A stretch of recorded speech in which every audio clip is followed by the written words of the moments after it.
All right, so new partnership, a new gaming entity entering with Massachusetts. Of course, Massachusetts, for those people who may be joining us, Pat, for the first time. Last weekend or 2 weekends ago, they approved sports betting. Maybe people are not familiar with that. Some people live in Massachusetts, so naturally, everyone is clamoring to jump in. Who's next? Yeah, so Wynn had their earnings call yesterday. As you know, we talked a lot last week about earnings reports. That earnings season is still going strong for gaming companies this week, and Wynn was yesterday.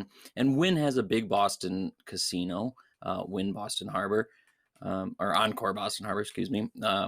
And so Wynn, which I don't know if you recall, maybe last fall, said they're going to scale back their sports Win Interactive investment, which of course is WynnBet, and they said they're scaling it back because they can't compete with the marketing spending that everybody's going through and all that. Now that Massachusetts launching, though, they say, you know what, this is kind of a home field advantage for us. We look around, we see companies with physical sports books, brick and mortar is the term they used, and we use often in the at LSR.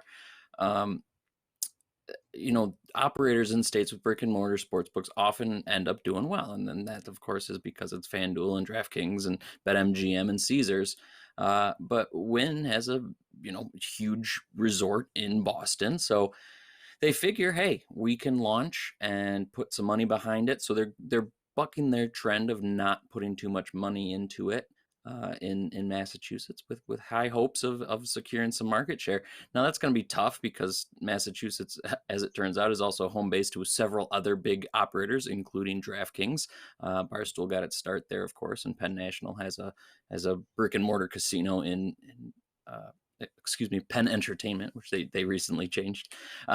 Also has a brick and mortar casino in Massachusetts, and so does MGM. So BetMGM is also kind of a home field advantage sports book. So Wynn will be going up against some big hitters like they are in every other state, but Mhm. rather than staying a little tamer than they have been in other market launches, they're looking at Massachusetts with big eyes. And in Q1 they said, we're pinning Massachusetts launch as our future growth for Win Interactive. So yeah, we'll see what happens in Massachusetts when it all gets off the ground, but wins hoping for big things.